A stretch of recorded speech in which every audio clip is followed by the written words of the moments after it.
राहुरी विधानसभा पोटनिवडणुकीसाठी आज सकाळपासून मतदान प्रक्रियेला सुरुवात झालेली आहे। एकूण 7 उमेदवार या ठिकाणी निवडणूक रिंगणात आहे, तर 374 मतदान केंद्र असणार आहेत आणि 3,33,000 हे मतदार आहेत आणि आज सकाळपासून जी आहे ती मतदानाची प्रक्रिया राहुरीमध्ये सुरुवात झालेली आहे। एकूण 7 उमेदवार निवडणूक रिंगणात आहे। सुरुवातीलाच ही दिवंगत आमदार शिवाजीराव कर्डिले यांच्या निधनानंतर ही पोटनिवडणूक लागली होती। देवेंद्र फडणवीस यांनी ही निवडणूक बिनविरोध व्हावी असे प्रयत्न देखील केले होते। त्यामुळे कर्डिले यांचे पारंपरिक विरोधक असलेले प्राजक्त तनपुरे यांनी देखील ऐनवेळी निवडणुकीतून माघार घेतली होती। मात्र दुसरीकडे महाविकास आघाडीने शरदचंद्र पवार पक्षाने देखील या ठिकाणी गोविंद मोकाटे हे उमेदवार दिले होते, तर वंचित बहुजन आघाडीने देखील या ठिकाणी संतोष चोळके हे उमेदवार दिलेले आहेत। तर दुसरीकडे मात्र शिवसेनेचे पदाधिकारी असलेले रावसाहेब खेवरे यांनी पक्षाशी बंडखोरी करत या ठिकाणी अपक्ष उमेदवारी केलेली आहे। त्याचबरोबर आणखी काही अपक्ष उमेदवार आहेत, म्हणून या ठिकाणी 7 उमेदवार जे आहेत ते निवडणूक रिंगणात आहेत। त्यातील एका उमेदवाराने जो आहे तो अक्षय कर्डिले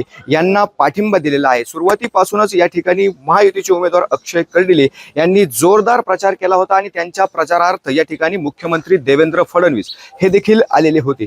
त्यानंतर दुसरीकडे मात्र जर बघितलं तर महाविकास आघाडीचे गोविंद मोकाटे यांचे देखील प्रचार झाला होता, मात्र राज्य पातळीवर कुठलेही नेते या ठिकाणी त्यांच्या प्रचारार्थ आले नव्हते। मात्र वंचित बहुजन आघाडीचे सर्वेसर्वा प्रकाश आंबेडकर यांनी देखील त्यांच्या उमेदवाराच्या प्रचारार्थ या ठिकाणी सभा घेतल्या होत्या। त्यामुळे सुरुवातीपासून एकतर्फी वाटणारी ही जी निवडणूक होती त्यात मात्र शेवटी रंगत भरत आली आणि प्रचार देखील शिगेला पोहोचला।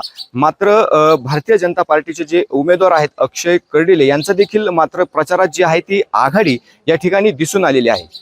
आता सकाळपासून या ठिकाणी मतदान जे आहे ते सुरुवात झालेली आहे। कॅमेरामन ऋषी राऊत, गोविंद फुनगे, LS मराठी, राहुरी, अहिल्यानगर।